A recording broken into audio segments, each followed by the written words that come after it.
The Wall Street Journal has recently written a big article about our next speaker, about how hard he works for constituents. But tonight he's here to work for the First Amendment and for freedom of religion. That's Steve Pearce from New Mexico. Thank the gentleman from Virginia for leading this discussion.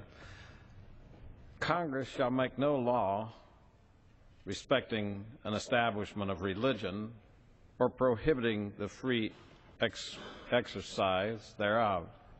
Now, what would be in the minds of the people who wrote those words?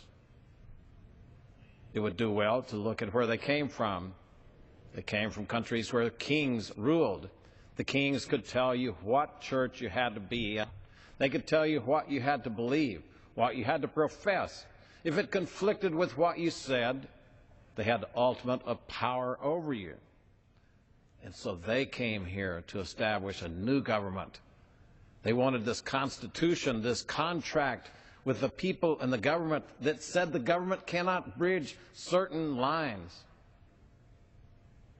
And the establishment of religion and the free practice thereof were protected. The gentleman from Virginia mentioned early in his comments there was a young couple in Albuquerque, New Mexico, the state that I represent. She had a way with cameras. Just started a little in-home photography business. Elaine Huguenin and her husband, Jonathan, just wanted to give expression. But they also wanted to defend their rights to believe what they did, and so they made a pact between themselves that they would do nothing that compromised their faith, their religious beliefs. The Constitution protects that. Very soon after establishing their business, they had an inquiry from a gay couple asking that they photograph their vows.